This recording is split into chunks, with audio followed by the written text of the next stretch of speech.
నిత్యం ప్రజలకు అందుబాటులో ఉంటూ ప్రజా సమస్యల పరిష్కారం కోసం కృషి చేస్తానని నల్గొండ మున్సిపల్ కార్పొరేషన్ 9వ డివిజన్ కాంగ్రెస్ పార్టీ అభ్యర్థి ప్రదీప్ నాయక్ తెలిపారు.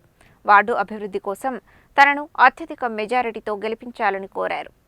నల్గొండ మున్సిపల్ కార్పొరేషన్ పరిధిలోని 9వ డివిజన్ కాంగ్రెస్ పార్టీ అభ్యర్థిగా ప్రదీప్ నాయక్ ఆదివారం ఇంటింటి ప్రచారం నిర్వహించారు. ఈ సందర్భంగా ఆయన మాట్లాడుతూ గతంలో తాను కౌన్సిలర్గా పనిచేసి ప్రజల మన్ననలను పొందానని తెలిపారు. ప్రస్తుతం కార్పొరేషన్ ఎన్నికల్లో 9వ డివిజన్ నుండి కాంగ్రెస్ పార్టీ అభ్యర్థిగా ఎన్నికల బరిలో నిలుస్తున్నానని చెప్పారు. వార్డు ప్రజల సమస్యల పరిష్కారానికి నిరంతరం కృషి చేస్తానని, వార్డు సర్వతోముఖ అభివృద్ధి లక్ష్యంగా పనిచేస్తానని పేర్కొన్నారు. ఈ ఎన్నికల్లో తనను అత్యధిక మెజారిటీతో గెలిపించాలని ప్రజలను అభ్యర్థించారు. ఈ కార్యక్రమంలో ఆవుల శ్రీనివాస్ బాబు, చిన్నాల నాగేందర్, చిన్నాల రాజు, వజ్జ రామరాజు, గుండెబోయిన రవి, రమేష్, రాజు, మహేష్, రవి, మల్లి తదితరులు పాల్గొన్నారు. అలాగే డివిజన్కు చెందిన ప్రజలు పెద్ద ఎత్తున పాల్గొన్నారు. అందరు నమస్కారం. నా పేరు ఆమ్గోద్ ప్రదీప్ నాయక్. నేను 9వ డివిజన్ కార్పొరేషన్ అభ్యర్థిగా కాంగ్రెస్ పార్టీ నుంచి పోటీ చేస్తున్నాను. 9వ వార్డు ప్రజలందరికీ నా విన్నపం ఏమనగా, నేను గతంలో 2 సంవత్సరాలు 10వ వార్డు నందు 10 సంవత్సరాలు కౌన్సిలర్గా పోటీ చేసి గెలుపొందడం జరిగింది. ఇప్పుడు 3వసారి ఇక్కడ 9వ వార్డులో నాకు ఎస్టీ రిజర్వేషన్ కావడం వల్ల నేను ఇక్కడ పోటీ చేయడానికి ముందుకు వచ్చాను. మీ అందరి ఆశీర్వాదం కోరుతున్నాను. 9వ వార్డులో గతంలో ఎన్నడూ లేని విధంగా మన వెంకరెడ్డి సార్ గారి మంత్రి గారు కాగానే వెంటనే 9 నుంచి 9 కిలోమీటర్ల సీసీ రోడ్లు వేయడం జరిగింది. వెంకటరమణ కాలనీ కానీ, అక్కలాయగూడెం కానీ, గంధారగూడెం కానీ, SLBC కానీ.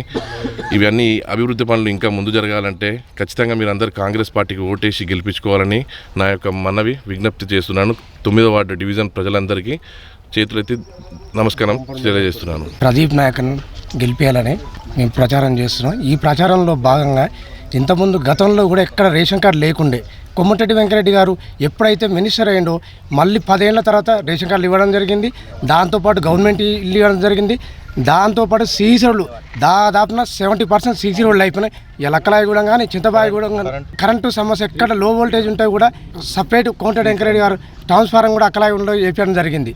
అదేవిధంగా చిన్న సమస్యలు ఏమైనా ఉంటే ఇంకా మన అదృష్టం కొద్దీ సార్ ఉండడం, మెయిన్గా అభివృద్ధి కార్యక్రమం చేయాల్సింది కూడా నల్లగొండ టౌన్లో ఇంతకుముందు గ్రామ పంచాయతీ ఉండేది, గంధవరగూడెం, ఇవన్నీ ఉమ్మడి గ్రామ పంచాయతీ ఉన్నప్పుడు.